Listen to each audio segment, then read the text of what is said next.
Schmutzie of Schmutzie.com. Hello. Before I became a blogger back in 2003, I was really creatively stifled. I didn't know where to put my energies. I was afraid to write anything down in my journal because telling yourself the truth is the most fearful thing of all. And I didn't know how to share my creativity with other people, short of taking out my journal and having them read my entries. And I started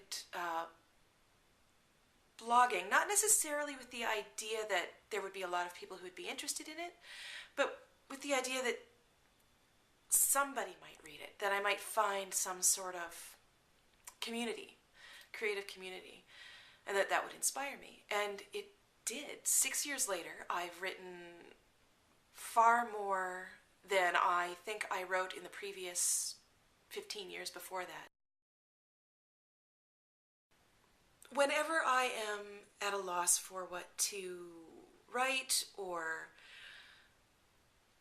photograph or even knit or crochet, one of the best places to find that inspiration is through the blogging community. It suddenly opens up a whole new world of possibilities that you maybe hadn't considered, or ideas that you didn't even know you felt things about. You know, I'll comment on those websites, I'll let them know I was there, that they inspired me, and I know that other people have likely come to my site and also been moved to create in ways that they otherwise wouldn't have.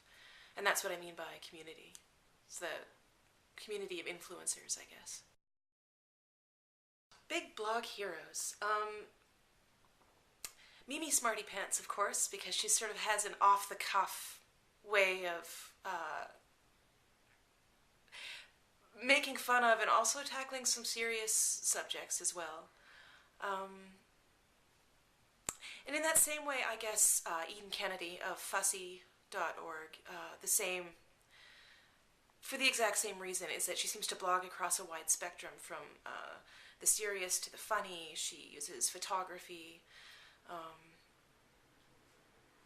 and I guess I sort of like that broader spectrum of expression.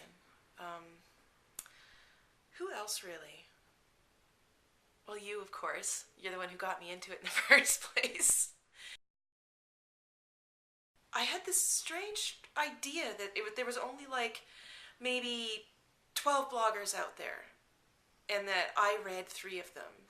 And so if I started blogging, there might be 6 people who ever came by, like once. And yeah.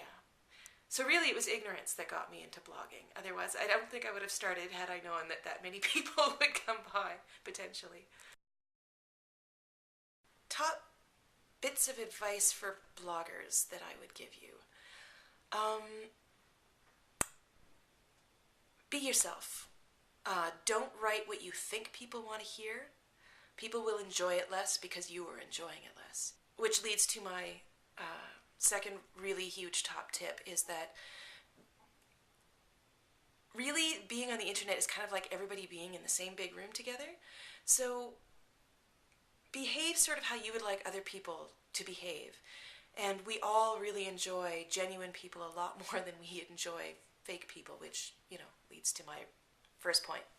Another big point of advice is throw out everything that you think blogging is.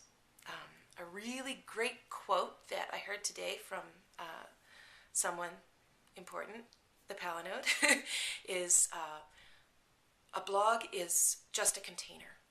It's like a book. If anybody came up to you and told you that books could only ever be angsty memoir, you'd think they were, frankly, not very bright. And so it's the same thing with blogging. It is absolutely everything. It's cooking recipes, it's knitting patterns, it's fictional stories about rabbits named Boo, it's poetry, it's personal memoir, it's everything.